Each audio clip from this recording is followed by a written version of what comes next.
Hello and welcome to The Perspective. I'm your host Rafae Iqbal, and in today's show we'll be discussing PTI, its politics in Pakistan, and of course the £190 million sentence that just happened today. Of course, the PTI founder and his wife Bushra Bibi were sentenced to prison terms of 14 and 7 years respectively in the £190 million Al-Qadir Trust case.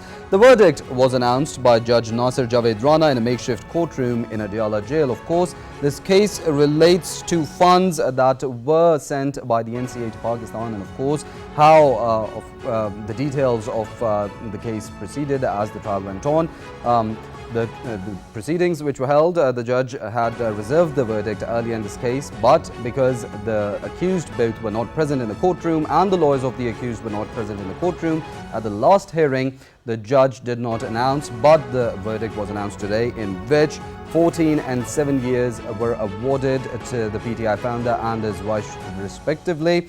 If we talk about the ongoing political situation in the country, there were talks ongoing between the PTI and the government as efforts by the government to bring political stability into the country. As we know, there were also a lot of effort being put in by the government for economic revitalization. However, PTI's politics of agitation is being a hindrance in this dialogue process, as we've seen so far.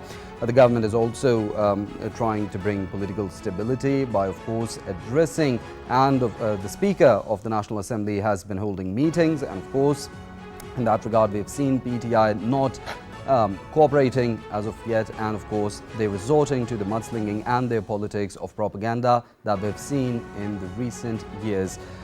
A meeting was also held a few days back, if we talk about the PTI leadership, between the Chief of Army Staff General Syed Munir and the various political leaders of Khyber Pakhtunkhwa, in which the political leadership of PTI was also present. The Army Chief visited Peshawar, where he was briefed on the ongoing security situation. And in this meeting, a resolve was expressed to forge unity on issues of national interest. We'll be deliberating on all the different aspects of PTI's politics, the impact the sentencing in the £190 million Al-Qadir Trust will have on PTI's politics, and of course the way forward in the political process in the country. In the studios we've been joined by Daniyal, who is a political analyst. Along with that, on Skype we've been joined by Muneeb Qadir, who is a legal expert, and of course we'll be joined by Dr. Shezra Mansab Ali, who is a member of the National Assembly from the Pakistan Muslim League Nawaz, on Skype later on. Coming towards and starting off the conversation from Daniyal, of course, the verdict comes at a very critical time as talks are ongoing between the PTI and the government, and of course a sentencing, a very vigorous sentencing, that's 14 years for the PTI founder and 7 years for his wife. Bushra Bibi was also arrested for the courtroom as she was earlier on bail. How do you comment on this verdict at this time? Well, you see, first of all, I'm not a legal expert, but I could very well predict, because the merits of this case, they were so obvious that the conviction doesn't come as a surprise, not just to me, to anyone. But having said that, I don't think that it's going to affect the political landscape as such. The more important development which happened was in KPK, the meeting that you just discussed. Basically now it's high time, like I've said earlier in one of your programs. Now KPK is more than 40 million people. Now they cannot be left at the behest of such irresponsible politics. So now as a national security meeting being held over there, the CM being part of it, now the Chief Minister should focus on his actual work, which is maintaining law and order in the province, which has clearly we've seen a lot of deterioration in it since they have taken charge, especially this the current Chief Minister. And also there are a lot of issues that he needs to focus on locally. For instance, the local bodies, since he's taken charge, he hasn't given them a dime, although in the NFC, because the reason why I'm mentioning the NFC was because there was an argument between the Chief Minister and the Governor over the NFC award. Now the NFC award clearly states that 25% of whatever funds the federal government gives has to be given to the local governments, so that they can spend on civic communities and other development work, which the CM has not been doing. And like I've mentioned earlier, his focus has not been on law and order, and because of that the situation in KPK has become very bad, to the extent that the Chief Minister himself, he cannot even go to his own village, he cannot even go to his constituency because of the terrorists who are in control over there. Recently, whatever we saw in Kuram, the situation. So it was high time that the army and the government and KPK, they sit together and they make a framework and how to curtail this, because there's one aspect of the curtailing this is fighting off the terrorists, but there's another aspect which is building a political consensus, which for them, the chief minister and his cabinet, they have to sit together and they have to give ownership and take responsibility of law and order, which is their fundamental duty, especially as chief executive of the province. So that's a very positive development. As far as this case is concerned, I don't think it's going to have any implications on the political canvas as such. Definitely. I'd like to include comments from Muneeb Qadir as well, as he's a legal expert. Of course, PTI's demands in the ongoing dialogue process, and of course, when their founder is found guilty in an accountability process. How critical do you think this sentence comes at this critical political time? We'll try reconnecting with Muneeb. Are you with us? Yeah. Right. Yeah. I'd like. Right, Muneeb, I'll pose the question towards you again. Of course, as we talk about the overall political situation of the country and the sentencing in the £190 million Al Qadir Trust today, PTI's demands amidst the ongoing dialogue process, and of course, the PTI founder being found guilty in this accountability process. How do you think that impacts all this political scenario in the country at the moment? I just believe that if one were to have a quick glance at Section 9 of the NAB ordinance, one would understand that the offense which has been established against the PTI founder and his wife, I believe that this is what the law stipulates, and particularly in this case, when there was an attempt at depriving the national exchequer of £190 million. When that £190 million had to be transferred to the State Bank of Pakistan once it had been received from the National Crime Agency from Britain, but had actually been redirected to a Supreme Court account which was designated specifically to pay off the liabilities of a property tycoon amounting to 460 billion rupees.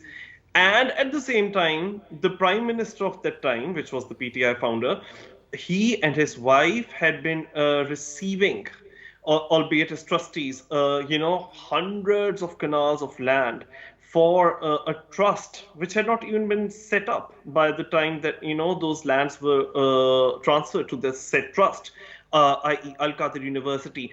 All of this indicates that they had been quid pro quo. There had been exchange of promises between the property tycoon and the PTI founder at the time, and that is a very, very serious offense. So keeping that in mind, 14 years in prison or 7 years prison sentence against the PTI founder's wife, they seem to be exactly what the law stipulates. They appear to be exactly in accordance with the law itself. And if the PTI believed that they or their founder were above the law or beyond the reach of the law, then yes, they're in for a rude shock.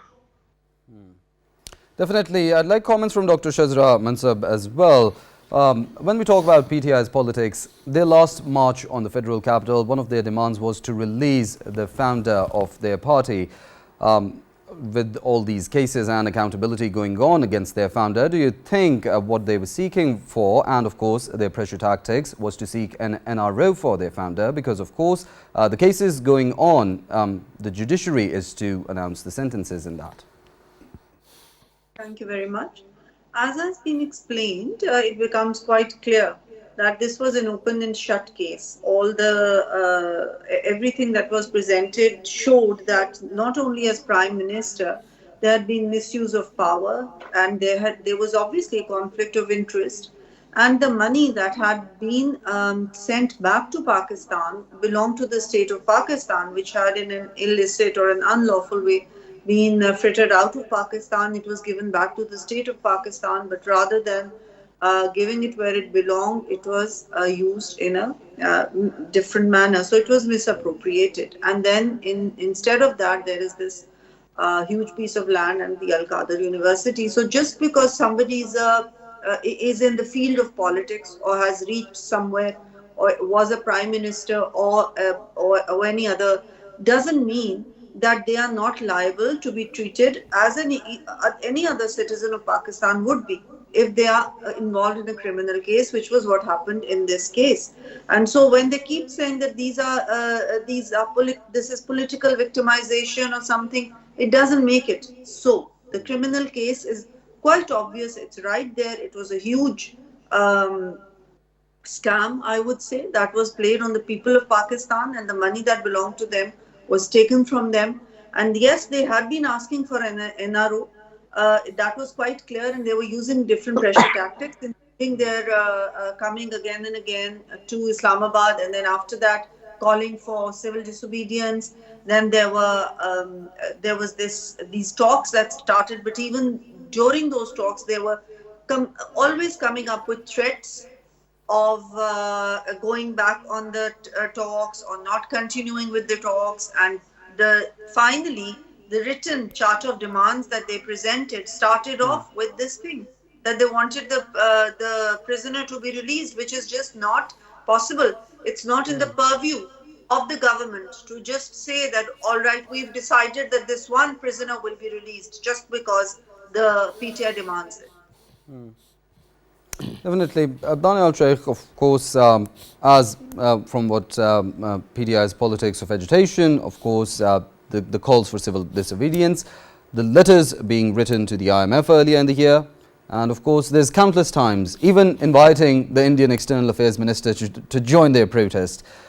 What do you think PTI is gaining out of this? Because they're not getting an NRO for sure.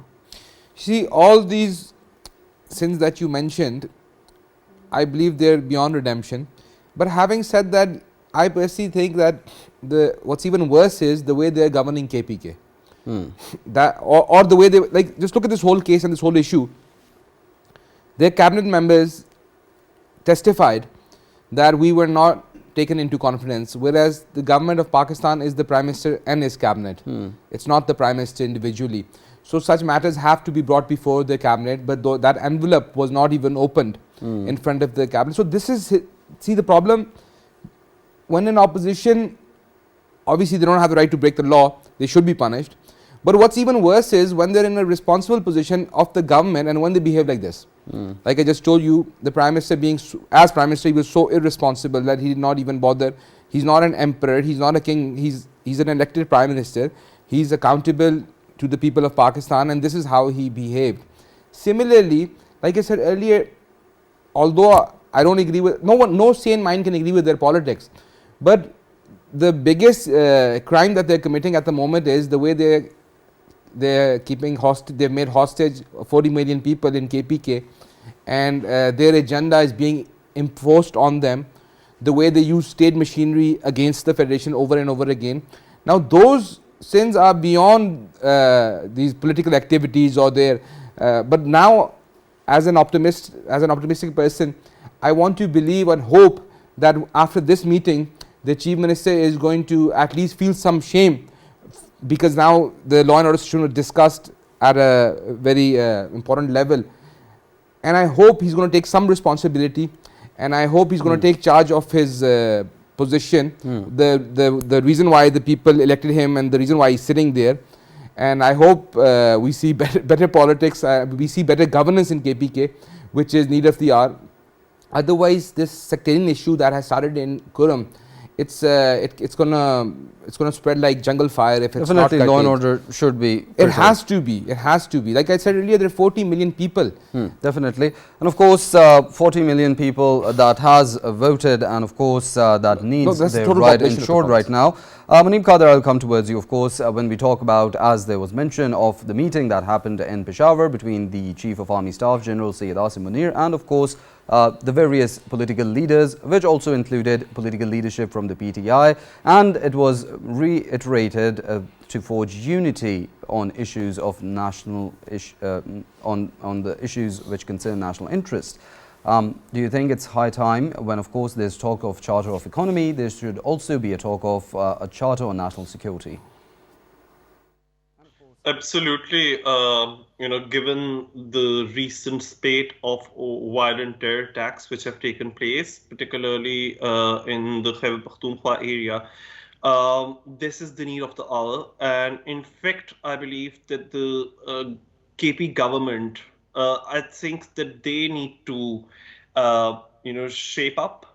Considering the violence in Parachinar and Kurum districts, and it's very unfortunate that while all of those unfortunate developments had been going on in KP, the focus of the KPCM and government was more on agitating on the streets in D Chowk, Islamabad, in demanding that the founder of their party be released, etc. So I think that that was very problematic, and it's good, and it would be good if all the political stakeholders were to agree upon a particular national security plan for the country and rise above, their petty politics and their petty political goals for the larger interest of the country. If they cannot do that, then I don't believe that they are fit for politics. And likewise, people who have been implicated in the Al Qaeda Trust case, in the 190 million pound case, such as Shahzad Akbar or Zulfi Bukhari, who are declared absconders, rather than trying to, advance their political goals in the British Parliament or lobbying American lawmakers, they need to face the law. They need to come back, and if they believe that they or their PTI founder are innocent, then well, try to address your or try to register your protest through legal means, rather than again using inflammatory language, incendiary language, and trying to ignite public emotions or sentiments, because unfortunately that is exactly what has been going on. Definitely. Dr. Shezra, of course, there's a lot of criticism being done on the KP government, and of course, it is being headed by the PTI. It's the PTI itself, as everyone knows, it's been involved in politics of agitation, street politics over the last years, and of course, it has become a hindrance in Pakistan's progress and Pakistan's stability, political stability and economic stability as well. Of course, when we talk about PTI's politics of agitation, we see different factions within the PTI itself, and most of those factions not supporting this politics of agitation. Do you think the governance issues that the PTI is facing in Khyber Pakhtunkhwa also relates to these factions within the party and not a unified approach? Yes, there's certainly lots of factions now, and the reason for that is because this was not really a political party, it was more of a cult revolving around one person. And now that that person is incarcerated, the rest of the people have made their own groups. Everybody wants to do what they think is best for them to further their own interests. And it was just said a moment ago that it was very irresponsible for the Prime Minister, then Prime Minister, to bring this closed letter and get it signed by the cabinet. But it wasn't just mere irresponsibility, it was malpractice, it was corruption. He was doing it deliberately. He brought a closed envelope and got it signed by the whole cabinet, and many of the cabinet members even at that time questioned this. But obviously, because he was taking a bribe from this tycoon called Malik Riaz, this is why he didn't let it. It wasn't a state secret that had to be kept, in a closed envelope. But that's what he did, and he got this thing for himself. And this whole narrative of corruption and thieves and everything that they have built their edifice on has now crumbled badly. And not only that, what were all those people doing at that time? Buzdar and that Farah person who has now absconded. Why have all these people run away, and why don't they come and face? If they are innocent, they will be cleared, but they are not coming. Farah, a person who was called this innocent girl by Imran Khan, ran away very quickly after this whole thing crumbled. And now in KP, we can still hear, not forget about the older cases of the Malam Jabba case and the BRT case. Even now, many of their ministers are resigning because they're saying that there is too much corruption going on, and they cannot endure that corruption and be in the KP government. So rather than paying attention to the issues of governance over there, the rise of the menace of terrorism that is very much present there, and rather than putting their whole focus should be on that. Obviously, the armed forces are doing the main thing; they always do, and they are being martyred every day. We hear almost that people are being martyred, and they are for the protection of the country. But rather than being there and paying attention to that, all that the PTI government in KP have been involved in and have focused on is again and again this politics of disruption and coming to Islamabad and saying that we are going to do this and that, and always they want to create chaos, they want to destabilize the country. It's not just that, these things, even now you can see that they are now, all their lawyers are now coming on different TV channels and they're turning somersaults to try and justify whatever has happened, and they're going to start from I don't know where and end where to try and prove that this was a false case against, whereas the corruption is quite clear. It's there in black and white. The trust is in the name of the two, husband and wife.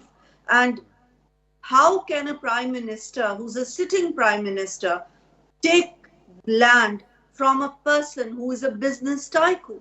How can he take that favor from a person? It's very clear. So now let's see what happens. There are already so many factions and everybody's saying their own thing.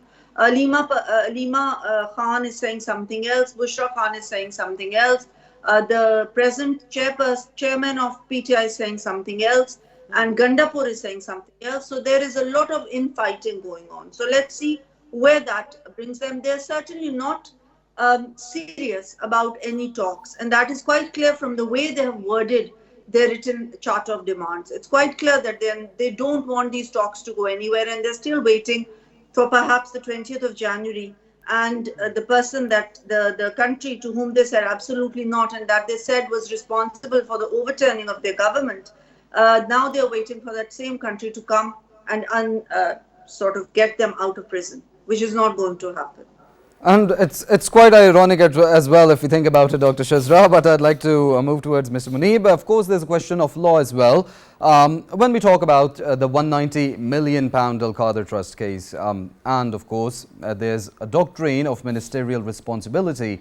As you being a legal expert, you would know about it. And it is something that is followed very well in the United Kingdom and other countries of the world as well. In this particular case, as we have talked about how the cabinet ministers, they signed off without actually inquiring into what they were signing into, do you think it's also a liability on them as well? Absolutely, and it's good that you've mentioned, the doctrine of ministerial responsibility, because ultimately ministers of the state, they hold their public office on trust, on the trust that they are going to discharge their public functions in the best interests of the people, rather than trying to profit themselves. And unfortunately, I believe that in the Al-Qadir Trust case, that is exactly what has happened. The focus was on personal enrichment in entering into, as I've said previously, quid pro quo arrangements with business tycoons, property tycoons, and the whole, secretive nature of this transaction. It was extremely suspicious, entering into non-disclosure agreement with the National Crime Agency in the first place, that the whereabouts of the proceeds, i.e. the £190 million, which are going to be returned to Pakistan, are going to be shrouded in secrecy. And then there was a cabinet meeting, and the whole contents of this agreement between the government of that time, led by PTI, and the National Crime Agency of Britain, was contained in a secret letter in an envelope, in a sealed envelope. And so much has even been asserted by one of the cabinet ministers of that time, Pervez Khattak, and one of the closest allies of the PTI founder, Azam Khan. So there's a very strong evidence of there being malpractices involved, corruption of the highest level involved in this whole Al-Qadir Trust University arrangement. And so I think that each one of those who has been an architect of this mega corruption, of this scam, as one of my co-panelists has rightly pointed out just now, needs to be answerable before the law. I think that this is just the beginning, what the Accountability Court has decided today. There are so many more people implicated in this case, and they all need to be answerable before the law. Definitely, just the beginning, and accountability needs to be upheld. Dr. Shezra, what would you say about that? Of course, Muneeb very highlighted, and of course he explained the doctrine of ministerial responsibility. Do you think all the cabinet members that were involved and those who had given their consent to this should be equally held accountable for their crime as well? Yes, definitely. I think that even though one or two of them now come up and say that they raised questions, but they were all responsible. And the reason for that is because, as I said earlier, this is a cult, and Imran Khan does not allow for anybody to speak or say anything. Even recently, we've seen examples of that, like in Khyber Pakhtunkhwa, when the governor, Gandapur, he spoke against everybody. Like, he spoke against journalists, he denigrated women, he denigrated everybody. And some of their people, when they were on the floor of the house, they said that this wasn't appropriate, and they apologized. And then Imran Khan said that anybody who apologizes for this should just leave the party, because this is a sign of weakness. So he encourages such behavior. He encourages people to just follow his example and just do what he says. Even now, as we can see, I mean, all parties do follow their political leader, but in every party there is democracy, and then one has at least this thing to be able to question within the party, question each other or to ask each other. And this kind of a dictatorial behavior is just there in the PTI. And not only this, we have seen that they've shown other examples also of where they've been, for example, on their Twitter, on the Twitter handle, he's been talking against the Prime Minister of the country. He's been talking against the Chief of Army Staff. He's been talking against all institutions. He is talking against the present, the government, everything. He's been lobbying in this party has been lobbying in other countries to pass resolutions against Pakistan. He's made his then ministers write letters to the IMF to ask them not to go ahead with the loan program for Pakistan. And now, quite recently, they've asked people to not send foreign remittances. Now, all of this is going against the people of Pakistan and the state of Pakistan. If our economy does not stabilize, and if our growth does not happen in Pakistan, this is going to be, bad for the whole of Pakistan. It's not just the only focus cannot be the politics of one party.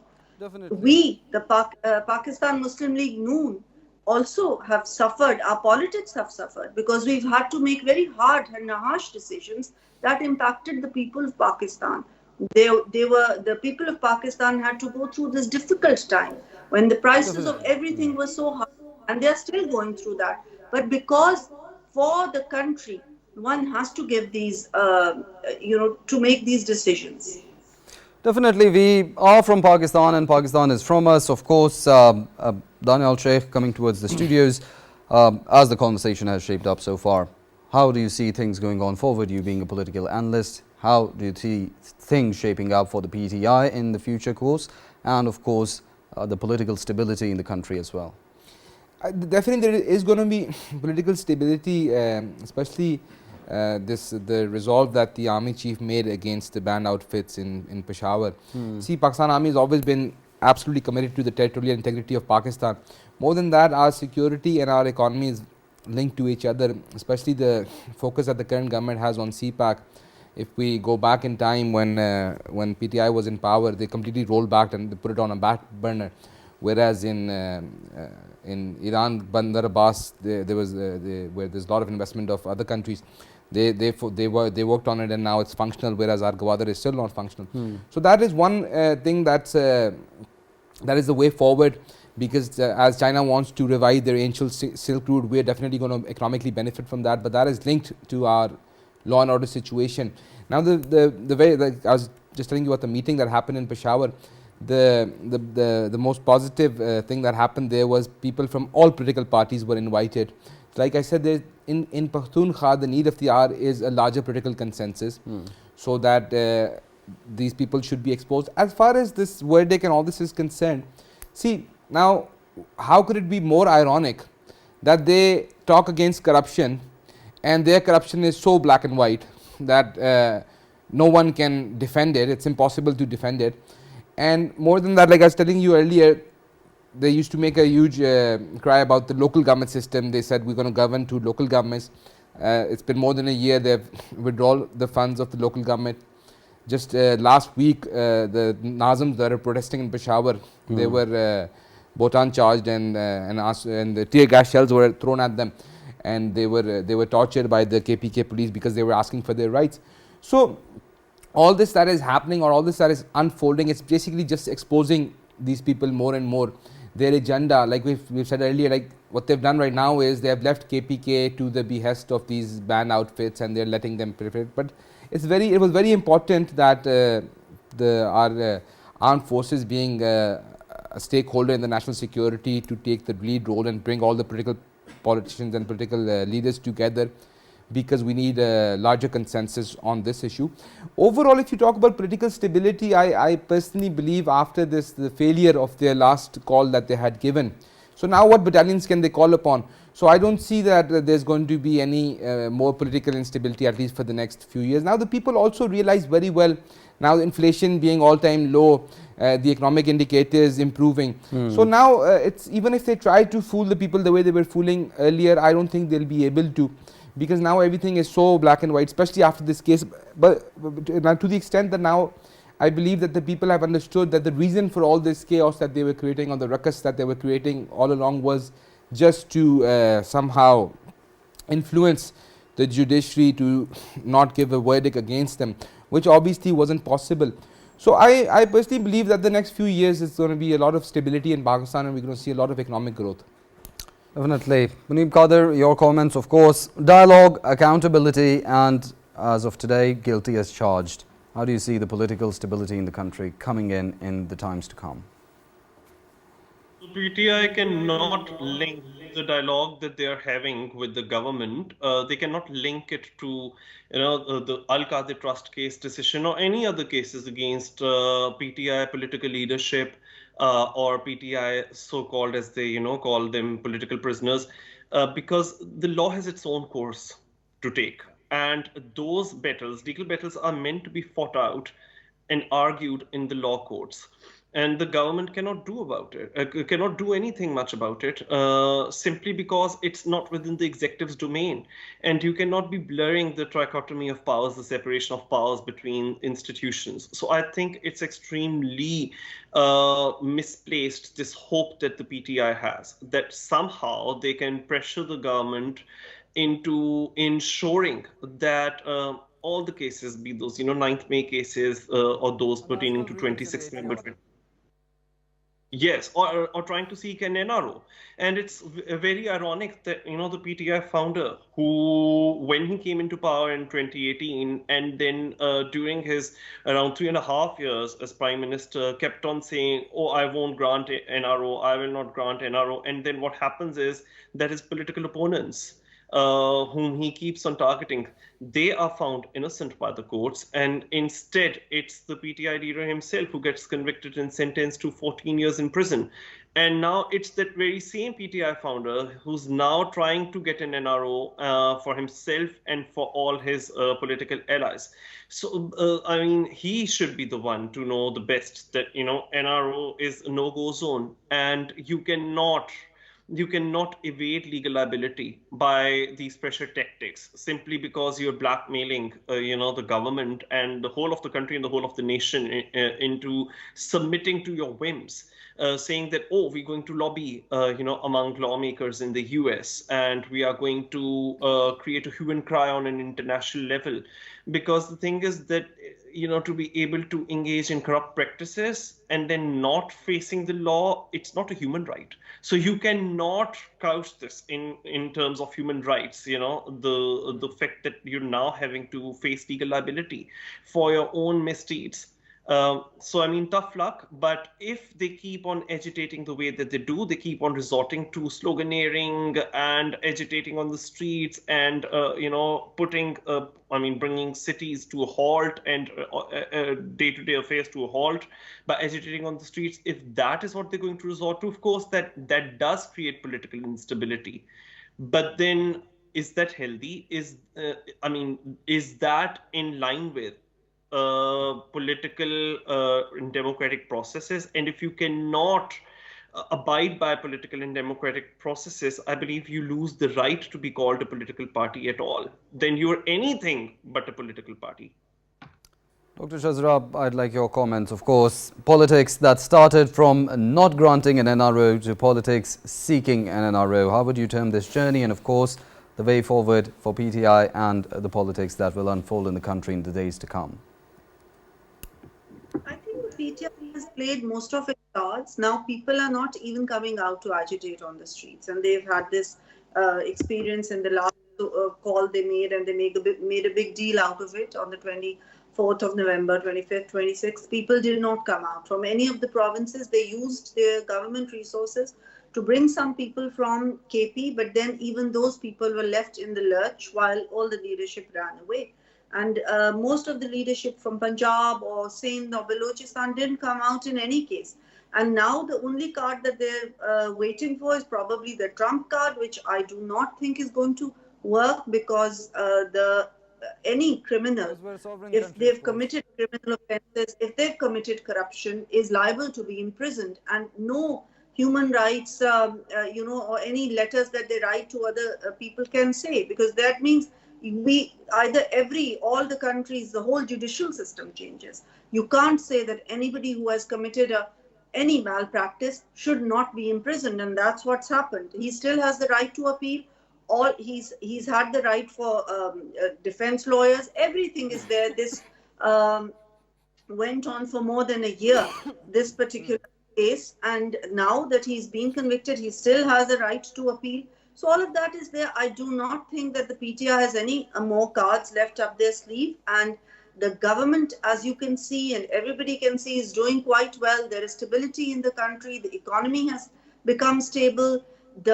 All the indicators are going towards, are saying that the economy is stable, and the stock market is doing well. The inflation is come down to a single digit, and you can see that in Punjab especially, the chief minister is doing so much, taking so many initiatives, and the people can see the difference that is there between the earlier government, the Buzdar government, when there was just corruption and nothing else, and this government, where the people, the ordinary people, are feeling the difference as with the initiatives of the Chief Minister of Punjab, as well as the Prime Minister and all our coalition parties in the Federation. So I do not think that the PTI has much left to do, rather than just wait now for their leader to, have whatever his prison sentence is, he'll have to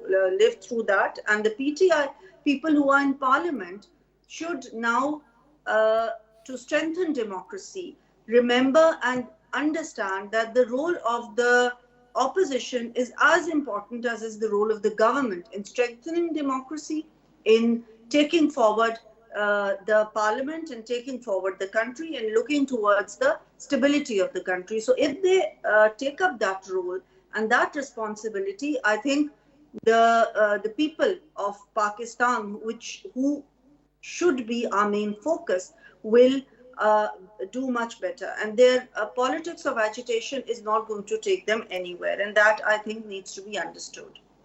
Well, democracy and a stable Pakistan, that should be what all stakeholders, all the political stakeholders and all the stakeholders of the country should be thinking about. Dr. Shezra Mansab, member of the National Assembly from the PML-N, Muneeb Qadir, legal expert, and Daniyal, sheikh, political analyst. Thank you all for your time and being part of this conversation. That wraps up the perspective from today. See you same time tomorrow. Till then, take care.